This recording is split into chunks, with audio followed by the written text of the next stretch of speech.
Of course she'll never live here. She only gifted it because she wants to show off. Who gifts a villa and thinks they own the family? My sister whispered to her husband, loudly on purpose, like she wanted my parents to hear it, like she wanted them to flinch. My mother's jaw trembled. My father's hands shook on the staircase rail. And when he tried to say something, her husband stepped toward him, pointed at the door like throwing out a servant, and barked, "This is my house. Get out." And my sister laughed. For one tiny second. I swear my father looked smaller than I have ever seen him in my entire life. And something in my ribcage split. Hi everyone. My name is Arya Blake. I'm 32.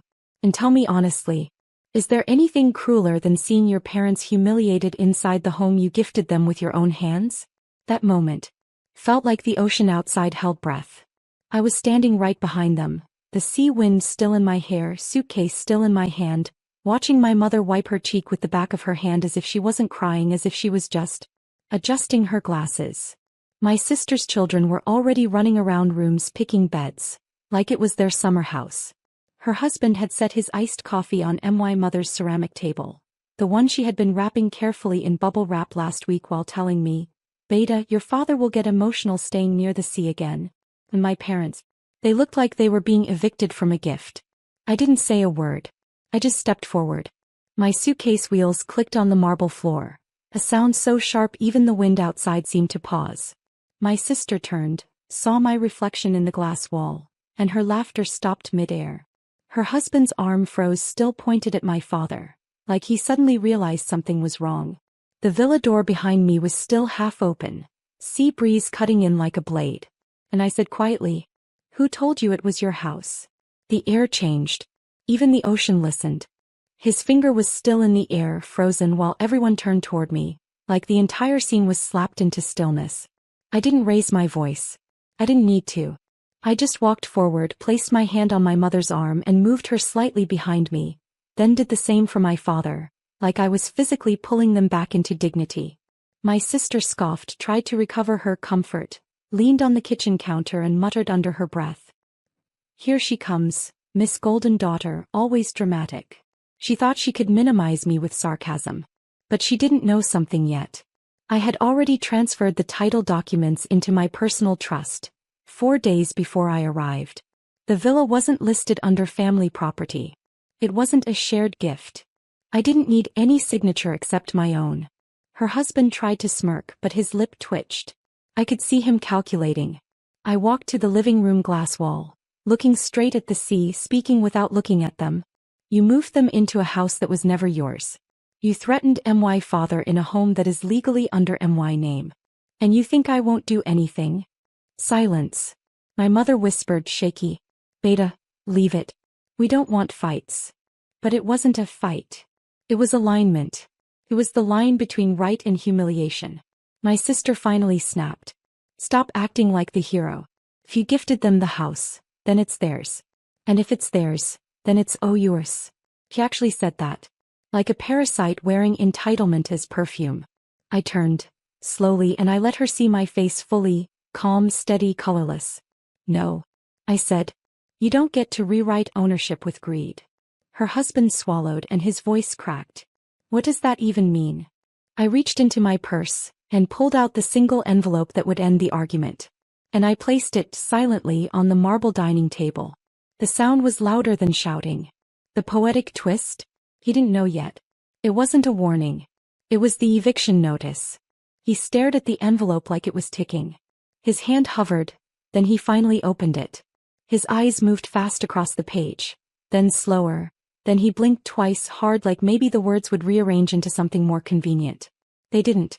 He looked up at me, throat tight, and whispered, 30 days. I nodded.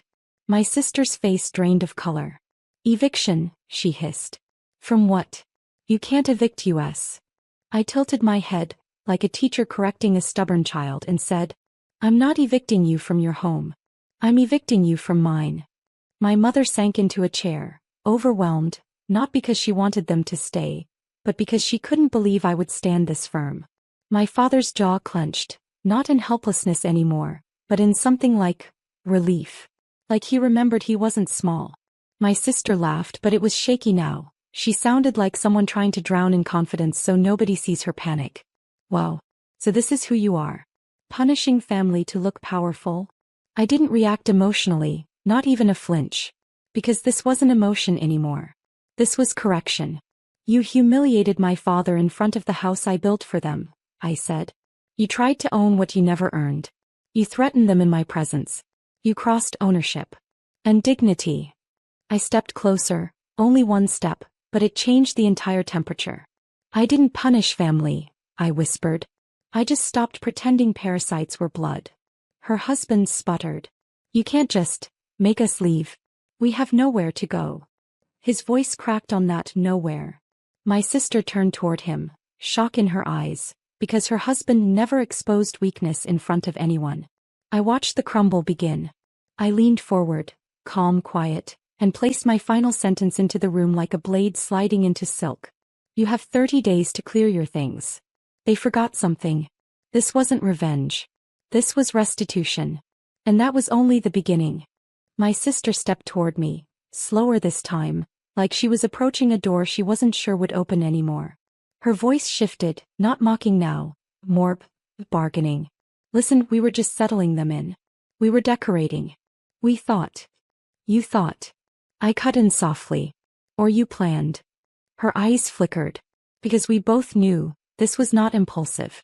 My sister's family had already unpacked. They had already turned one bedroom into a kid's room. Her husband's laptop was already plugged into the study like it was his office. This wasn't a misunderstanding. It was a takeover.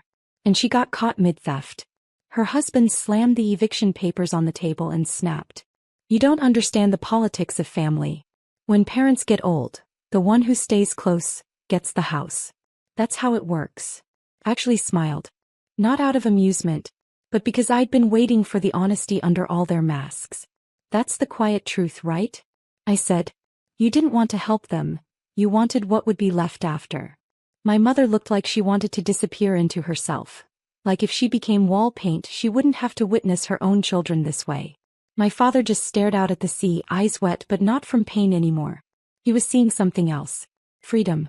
My sister suddenly whispered, not to me but to her husband. Do something. And the way she said it.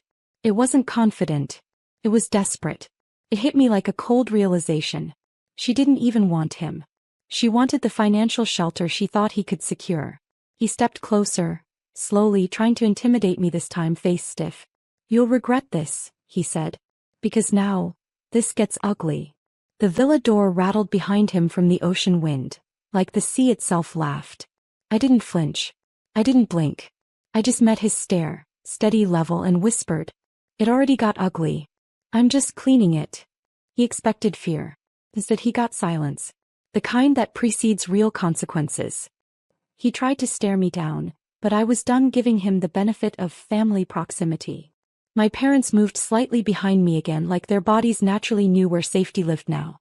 My sister's voice cracked as she tried to reinflate herself. You can't just kick out kids. My children live here now. No, I corrected. They slept here. For 2 nights. While you staged a fake ownership takeover. There's a difference. And then I walked, calmly, to the kitchen counter. Their suitcases were already unpacked. Her kids' shoes lined up under the shelf. Her husband's cologne on the counter next to my mother's fragile sea blue vase. I opened a drawer, slowly, took out the villa guest log binder, and placed it next to the eviction envelope. He stared at it like another bomb. This, I said, flipping to the page with yesterday's date, shows who checked in.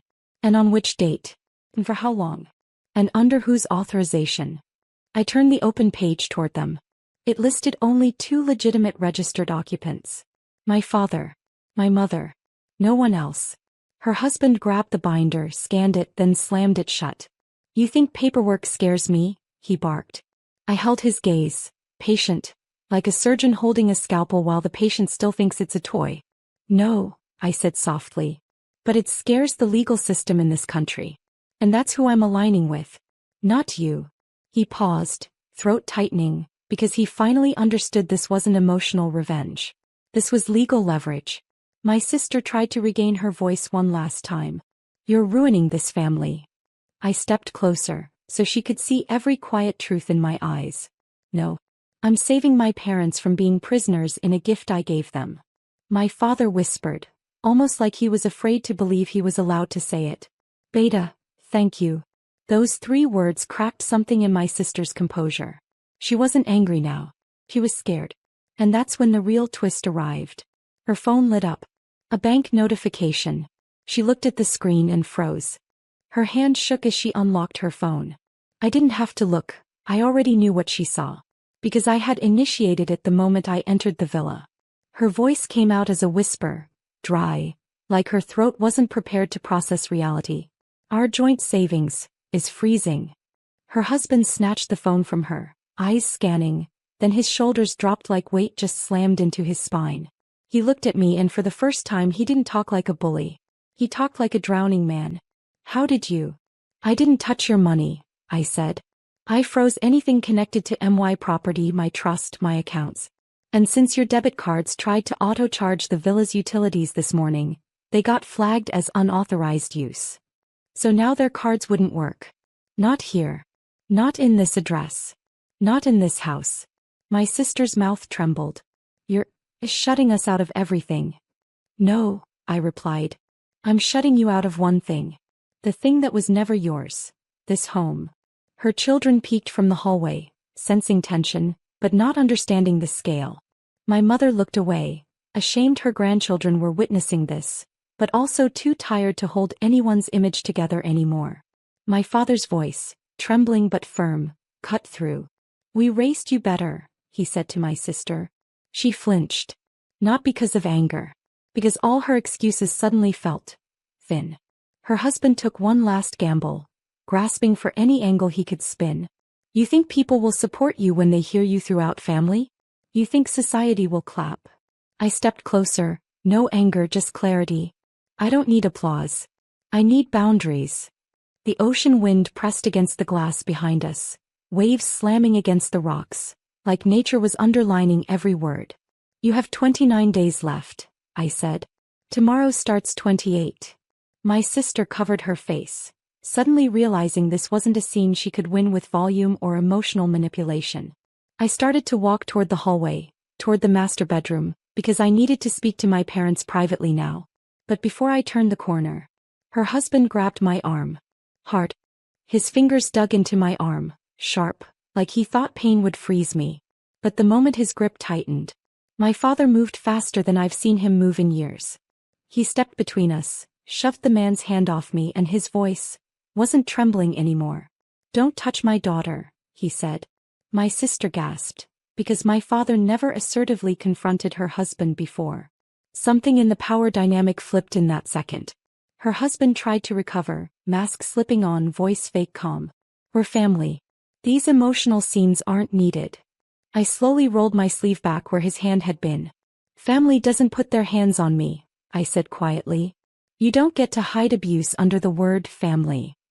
He swallowed, realizing the room wasn't his stage anymore. I turned to my parents, guiding them toward the hallway. Come, let's go inside. My mother clutched my hand, her voice barely audible. Please don't let him take this house from us. I stopped walking, and I looked her straight in the eyes. He won't.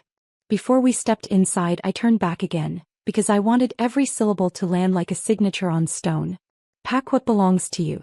The villa is not a playground for entitlement. It is my parents' dignity, and you corrupted it. My sister's voice cracked open, not defensive anymore. Terrified. What are we supposed to tell the kids? I paused, and for the first time, I felt a sting for the children, not for the adults who used them like emotional shields. You tell them the truth, I said. That greed has consequences. And then I walked away, into the master bedroom, closing the door so that only me, my mother, and my father were inside. My mother collapsed into the armchair, burying her face in her hands, sobbing silently. My father sat on the edge of the bed staring at the floor like he was rewinding every humiliation he swallowed for peace. I sat on the carpet in front of them, knees touching theirs, and I whispered, steady. They won't get another day beyond the deadline. But there was one more step. Because tomorrow, I wasn't just filing eviction. I was filing ownership transfer into their names. The next morning the sea was calm, a glass sheet, as if even the ocean wanted stillness for what was about to unfold. My parents sat at the dining table with tea, not talking but different. Not small. Not scared. Just present. I placed the new folder in front of them. Inside were the final papers, the trust reassignment, moving the villa out of my personal trust and into their joint names. No conditions. No revert clauses. Not even a shared signatory. My mother touched the papers like they were warm. My father exhaled, deep, like years of silent humiliation finally loosened. I looked at them both, voice low. This house returns to its rightful owners. Not because of blood entitlement, but because of earned respect. My father's eyes watered. My mother whispered, "We don't deserve this." I gently held her hand. "You deserve more than what you endured." And then I walked them outside, to witness something symbolic. The villa staff was already removing my sister's family belongings from the guest rooms. Neatly, respectfully, not thrown, not disrespected. Just returned to them. Her husband didn't shout this time.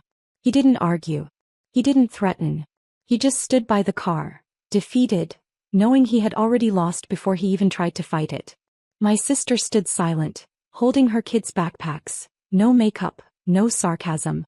Just a quiet, stunned acceptance of consequence. When she passed me, she didn't look angry. Small. And I didn't say a single triumphant sentence. Not, "I told you so." Not, "You deserved it." Not even goodbye. Because sometimes the loudest closure is choosing silence over vengeance. As the car drove away, my parents stood by the railing watching the horizon, their shoulders straight again. Not broken. Not diminished. Just restored. The villa didn't look like a battle scene anymore. It looked like a beginning. If this ever happened to you, say, same in the comments. I turned toward the sea, breathing salt and sunlight, and let the wind carry what was left of the pain out over the water. Justice didn't roar today. It whispered.